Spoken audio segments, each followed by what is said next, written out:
ভাই আপনারা দেখেন দেশের আইন শৃঙ্খলা পরিস্থিতি কন্ট্রোল করা কি কষ্ট, আপনাকেও কন্ট্রোল করা যায় না।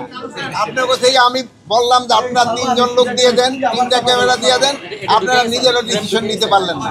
আমার কথাগুলি আপনারা টিভিতে প্রচার করেন যে আপনাদের আমরা বললাম যে ঠিক আছে আপনারা আসেন, 3 জন আসেন, কিন্তু আপনারা কিন্তু পারতেছেন না। আইন শৃঙ্খলা পরিস্থিতি এরকম। এই জন্য আপনাদেরকে আমি অনুরোধ করব যে আপনারা সত্যি ঘটনাটা প্রকাশ করবেন।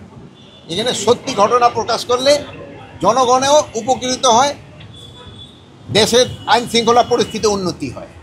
আর উপদেষ্টা আপনার কথার মধ্যে একটু কথা বলতে চাচ্ছিলাম, আমার কথাটা শেষ হওয়ার পরে হ্যাঁ মিডিয়া কি সত্য প্রচার এখন মিডিয়া সত্য প্রচার করার জন্যই কিন্তু এই পর্যন্ত আগায় গেছে।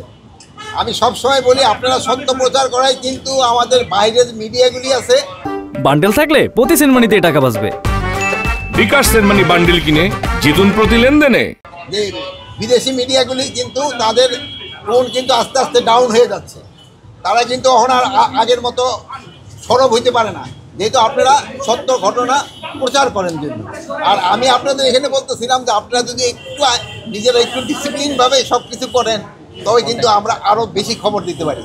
যেমন আমি আপনারা আজকে চাচ্ছিলাম যে আপনারা আমার সাথে অল্প কদিন, যেহেতু ভিতরে এত লোক নেই তো ঢুকে যাবে না, আপনারা আসেন, পরে আপনারা আবার আরেকজনকে দিয়ে দিয়েন। এইটার জন্য আপনাদের আমি একটা অনুরোধ।